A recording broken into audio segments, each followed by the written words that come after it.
caso della morte in Svizzera del veneziano Loris Bertocco ripropone il dibattito sul fine vita. Almeno 5 veneti in attesa di fare la stessa scelta. La dolce morte costa 10.000 euro. Tragedia nella notte nel Vicentino, 63enne scivola in una vasca per l'allevamento di pesci, non riesce più a risalire. Il corpo dell'uomo recuperato dai sommozzatori dei Vigili del Fuoco. 67enne padovana perde il controllo dell'auto, finisce con la vettura nel Bacchiglione a Bovolenta. Il fiume si rivela una trappola mortale per la donna. Omicidio a Vianello, 30 anni di carcere confermati in appello per Susanna Milli Lazzarini, la 57enne di Mestre, accusata di aver ucciso l'anziana vicina di casa che le aveva rifiutato 100 euro. In piena Vicenza, secondo giorno dell'Assemblea Nazionale dell'Anci, dopo il Capo di Stato. Ieri, oggi pomeriggio atteso il Premier Gentiloni, città blindata dalle forze dell'ordine. Raid e paura anche in un supermercato di Castelfranco per la banda di giovani protagonista del caos di 2 settimane fa in treno, i componenti del gruppo immortalati dalle telecamere del negozio. Senza assicurazione e revisione, un 42enne trevigiano, dopo aver investito un 20enne in motorino, si è dato alla fuga ma è stato rintracciato e denunciato dalla polizia stradale. Buongiorno e ben ritrovati in diretta con le informazioni di Antena 3. Cominciamo dunque in primo piano con la morte in Svizzera di Loris Bertocco, veneziano da 40 anni paralizzato.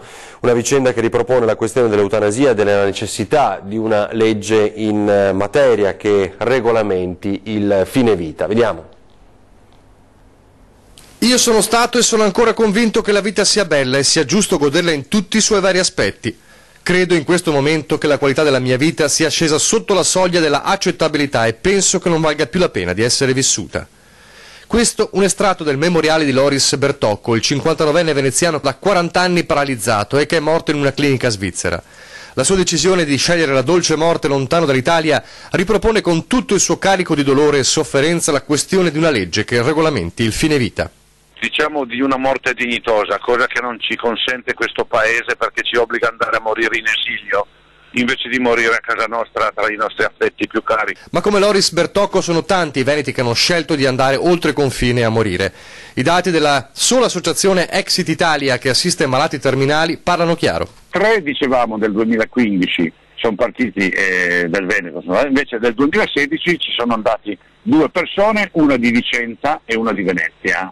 Sempre secondo Exit Italia, attualmente sono 5 i veneti, un bellunese, un vicentino, un veneziano e 2 padovani in attesa di partire per la Svizzera.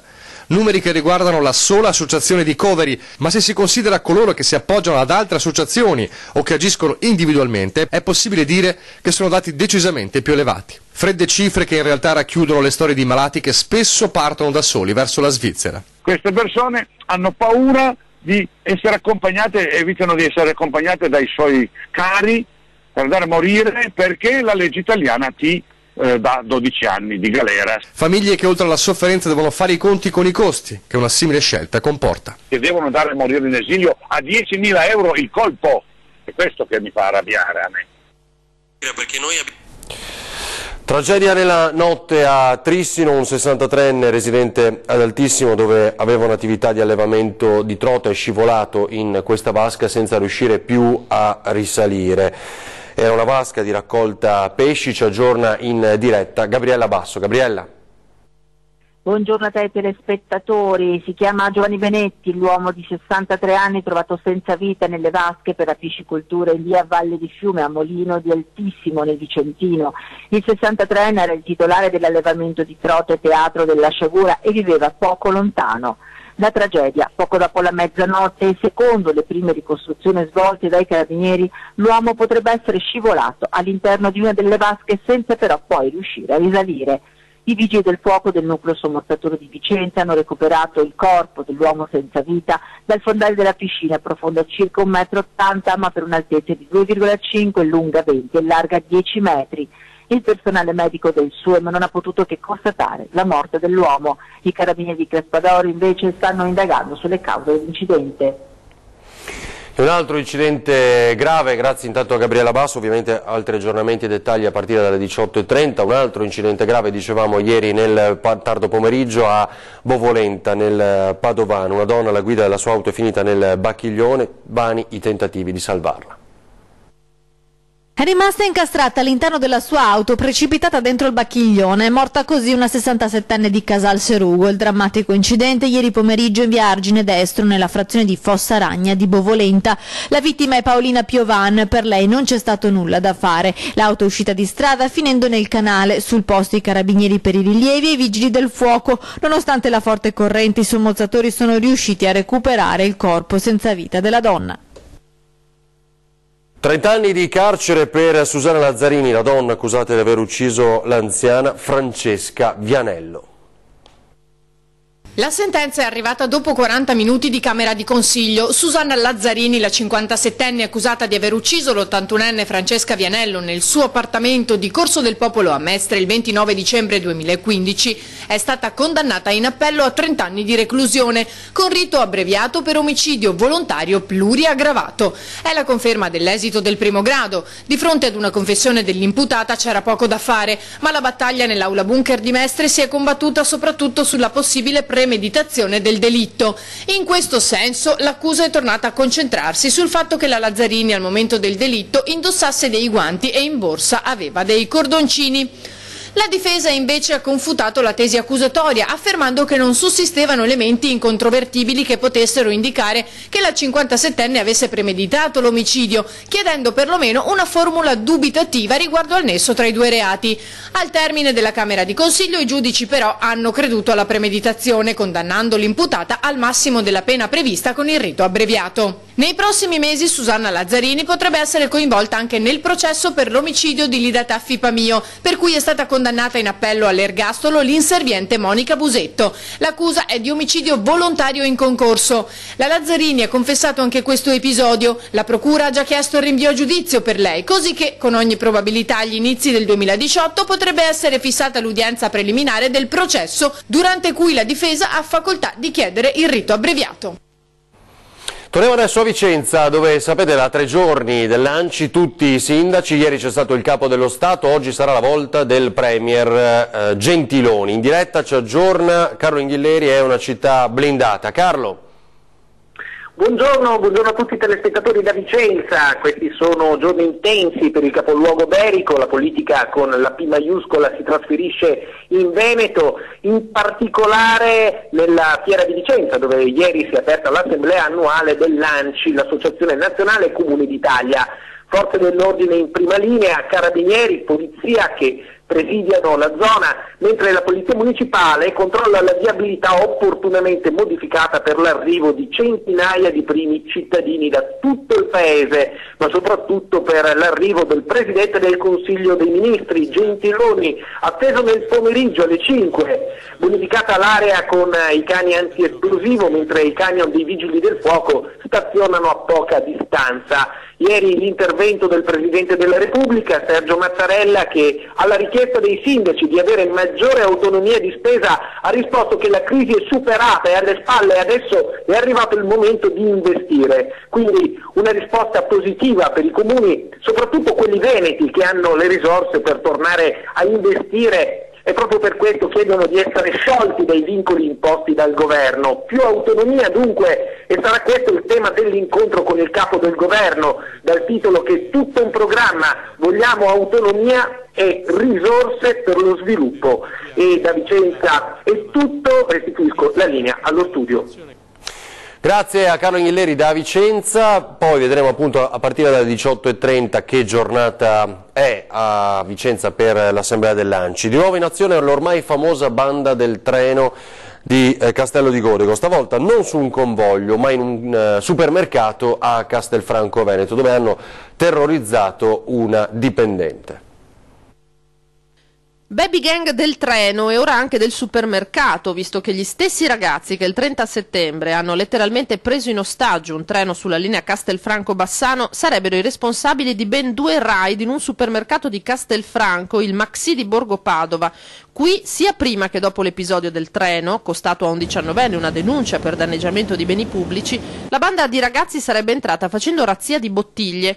L'hanno fatto senza alcuno scrupolo, anche quando le loro imprese erano già note alle cronache e potevano essere così facilmente individuabili. In totale sprezzo a questo rischio si sono ripresentati nel market e qui il titolare li ha riconosciuti. imprimendoli bene in mente, ma anche nelle registrazioni dei filmati delle telecamere di videosorveglianza. Nel secondo caso i bulli hanno affrontato a viso scoperto il personale del supermercato in evidente stato di alterazione, forse ubriachi, senza alcun timore di venire scoperti o rimproverati, al punto che andandosene hanno lanciato addirittura un flacone di sapone contro la cassa. Ora la vasta operazione di polizia nelle ultime settimane a Venezia, in particolar modo Mestre su Via Piave e dintorni. Ci sono 6 arresti, poi tanti sequestri di droga, ma ci aggiorna in diretta Tommaso Stoppa proprio da Venezia. Tommaso.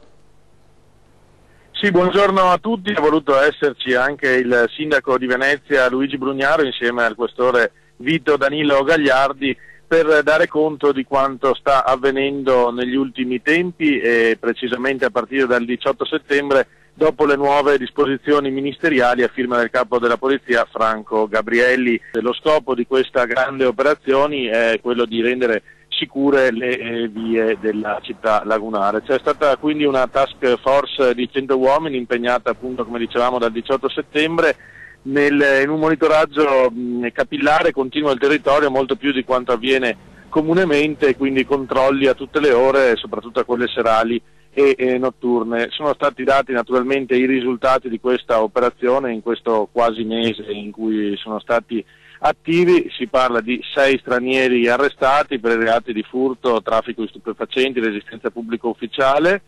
Ci sono stati poi 15 espulsioni con accompagnamento al centro di permanenza per il rimpatrio, cioè questi non hanno il classico foglio con cui gli viene intimato di lasciare la città, ma vengono portati in un CIE dove poi verranno rimpatriati. 4 persone sono già state invece rimpatriate, 39 hanno ricevuto il foglio di via, sono stati poi sequestrati 1,6 kg di stupefacenti e sono state adottate 7 misure di prevenzione, tra cui 5 fogli di via e 2 sorveglianze speciali. Per il momento da Venezia è tutto, vi restituisco la linea. Grazie a Tommaso Stoppa, ci risentiamo a partire dalle 19, poi episodio simile, almeno nei controlli anche in stazione a Padova, ma lì ci sono stati momenti di tensione vicino al boulevard del Degrado. Continuano i controlli antidegrado in zona stazione Prima Arcella, Giardini Arena, dopo l'aggressione di una 21enne rapinata della bici. Gli agenti del nucleo antidroga in via Bixio hanno sorpreso ieri pomeriggio 2 nordafricani mentre stavano preparando alcune dosi di hashish ad una cliente in attesa di acquistare. Uno dei 2 spacciatori ha cominciato a prendere a testati i poliziotti, poi ha tentato di ferirsi scagliandosi contro le auto parcheggiate. Nel frattempo sul posto sono arrivati altri stranieri ed è stato necessario l'intervento di altre pattuglie. I 2 fermati sono stati portati in questura e processati per direttissima. Uno di loro risultava essere arrivato in Italia pochi giorni fa. Senza assicurazione e revisione, un 42enne di Santa Lucia di Piave nel Trevigiano, dopo aver investito un 20enne in motorino, si era dato alla fuga, ma è stato rintracciato e denunciato dalla polizia stradale.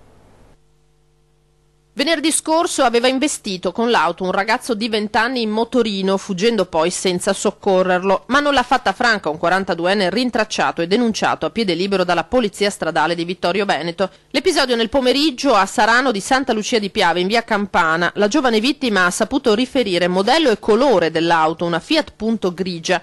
Le ricerche nell'immediato non hanno dato esito. La mattina dopo, polizia stradale e vigili urbani, grazie anche alle testimonianze di alcuni cittadini, sono riusciti a rintracciare l'autovettura ferma in sosta in un parcheggio pubblico. Sulla carrozzeria danni compatibili col sinistro della sera prima.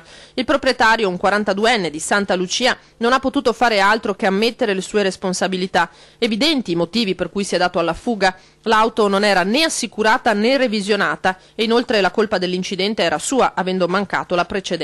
Il veicolo è stato sequestrato e l'automobilista denunciato per fuga e omissione di soccorso. Per lui sanzioni per quasi 1.200 euro.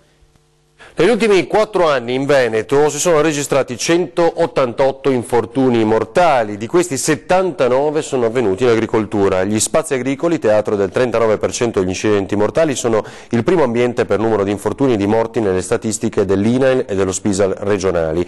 Dai 53 infortuni del 2014 ai 52 dell'anno seguente, ai 46 del 2016, fino ai 37 dell'anno in corso, dato aggiornato 14 settembre. Le province dove si sono registrati registrati il maggior numero di incidenti mortali sono Vicenza 44, Verona 31, seguite da Treviso 31. In agricoltura l'andamento appare più discontinuo, tuttavia sempre al ribasso, dalle 22 vittime del 2014 alle 14 dei primi 9 mesi di quest'anno. Negli ultimi 4 anni il 42% delle morti bianche sono avvenute in attività agricole, come dicevamo. La prima causa di morte è il ribaltamento dei trattori, come vediamo in queste immagini.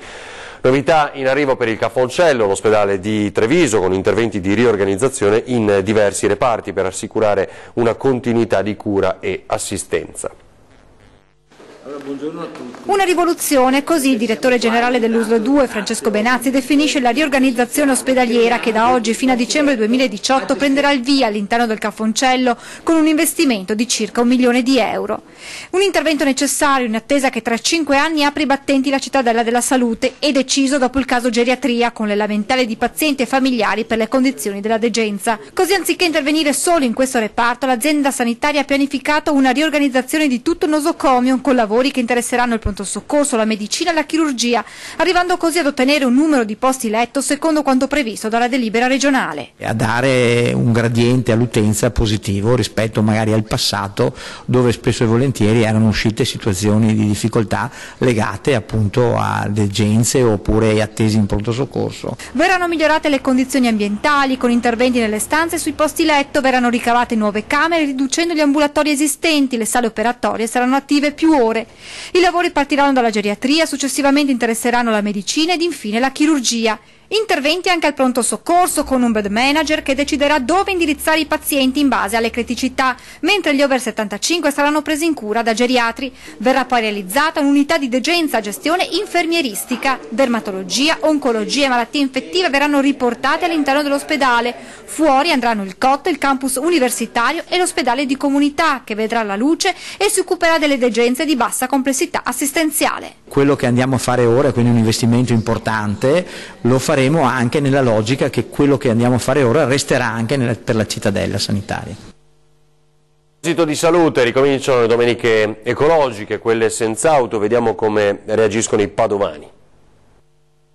Il blocco del traffico farebbe bene se avesse qualche bel risultato. A livello globale si è stabilito che non cambia un granché il fatto che ci siano le automobili, non sono quelle che inquinano di più. Per di più non lo so, io anche se mi devo spostare abito in centro. Fa discutere i padovani la decisione di istituire una domenica ecologica con relativo blocco delle auto, esteso ai veicoli GPL e a metano la prossima domenica. Molti cittadini sottolineano come un singolo blocco sia inutile se non incastonato in un progetto più esteso di riduzione delle emissioni. Sicuramente per i commercianti male. Dopo sei un lungo discorso, ci sarebbero tantissime cose da dire su queste cose. Il problema qual è? Che un giorno alla settimana, se fosse, basta ad abbattere tutto lo smog che abbiamo. Questa è una barzelletta, perché uno o fa sempre, per quanto riguarda il centro storico, difende, o altrimenti uno ogni tanto ha una funzione. La funzione è quella perché ci sono sovvenzioni. Servono sicuramente dei provvedimenti più incisivi. Nell'ambito commerciale per me va benissimo, perché c'è più gente che gira per le piazze eccetera. Noi oltretutto cuciniamo le castagne di domenica e lo andiamo solo che bene, diciamo, ecco. Per il resto qualche disguido di sicuro c'è, però insomma basta un attimo informarsi e attrezzarsi, ecco. Che per me è lo stesso, perché non ho macchine, non ho niente, sì, che per me è lo stesso. Ci fermiamo per qualche istante e poi vedremo cosa è successo ieri sera 20:10.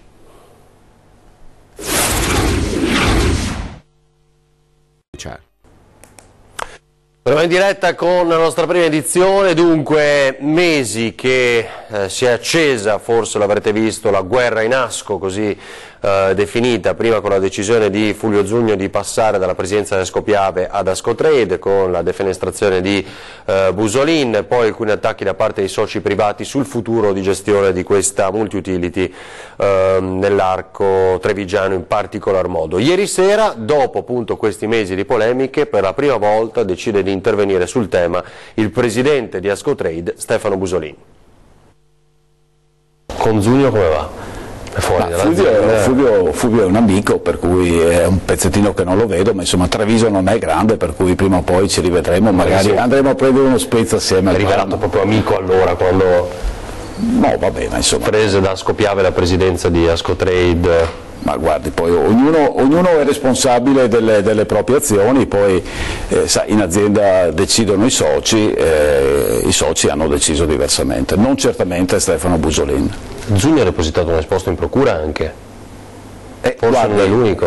Guardi, io l'ho letto anche nei giornali. Le cose della Corte dei Conti, cosa vuol dire? Guardi, non è una cosa che mi riguarda, non è una cosa che riguarda Ascotrade, l'ho letto anch'io nei giornali perché ero fuori dall'azienda in quel periodo, ognuno farà il suo mestiere. Margaret Thatcher diceva che più mi attaccano sul piano personale, più divento forte, perché vuol dire che non hanno motivo per attaccarmi sui contenuti, e i contenuti sono il mio mestiere, vendere e portare risultati. Le due strade sono Ascopiave o TLC, giusto per la fusione? Cosa vuol dire? Perché ho visto e letto anche che alcuni soci privati su questo contestano la vostra idea?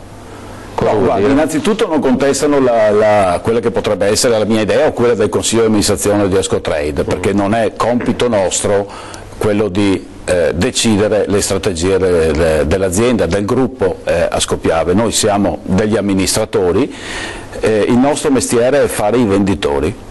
Chi decide le strategie? Le strategie vengono decise sopra di noi, sopra le nostre teste, quindi Ascopiave per quanto riguarda i destini delle società controllate, tra cui Ascotrade, e più in alto ancora c'è Asco TLC, ma questi sono temi che a noi non ci riguardano.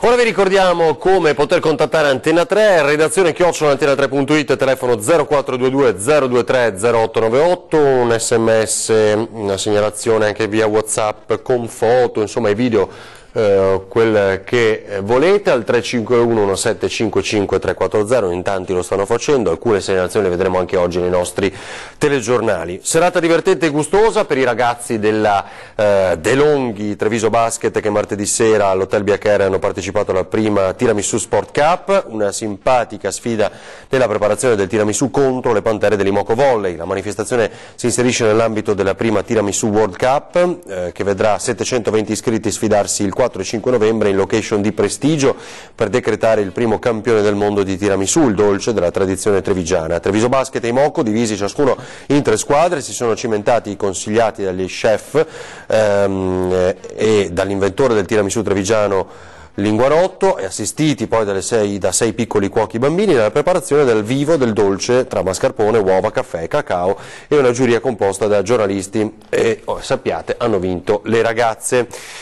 Ore 13, tra pochi minuti parleremo come sempre di temi di approfondimento, di attualità, con in particolar modo i temi economici insieme alla CGIL. Ci sarà il segretario della CGIL di Treviso Giacomo Vendrame, poi Cristina Furlan e Enrico Botter, in arrivo proprio dalla trattativa tra l'altro Electrolux, vediamo se ci sono novità, perché poi domani si scende in piazza per cercare di cambiare alcuni articoli della futura legge di bilancio. Questa sera tema simile, autonomia e imprese, con Paolino Barbiero, invece segretario dei pensionati della CGIL, e l'imprenditore Ruggero Carraro. È tutto, ci rivediamo a partire dalle 18:30, adesso spazio alle previsioni meteo con Alice Montagnier. Buona giornata.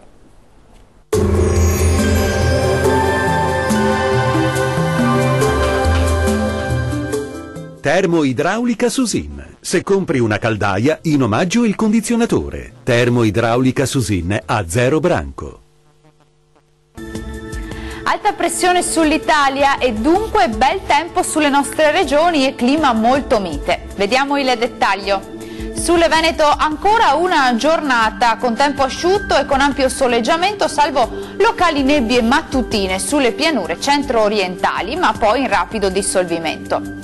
Temperature massime che saranno attese tra i 19 e i 23 gradi, minime invece che si attesteranno sui 12-15 gradi circa. Spostiamoci ora a vedere la situazione del Friuli Venezia Giulia.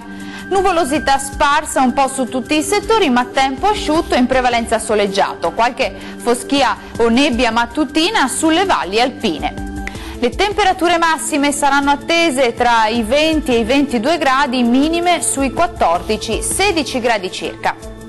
Concludiamo con uno sguardo alla situazione del Trentino Alto Adige. Anche qui tanto sole e bel tempo su tutta la regione. Possibili un po' di nubi sparse soltanto sui rilievi nord-orientali del Trentino. Le temperature risultano essere in aumento con valori massimi sui 23-27 gradi, minime sugli 11-12 gradi circa. Il mare sarà generalmente quasi calmo e venti deboli da sud-est. Dal meteo di Antena 3 per ora è tutto, arrivederci.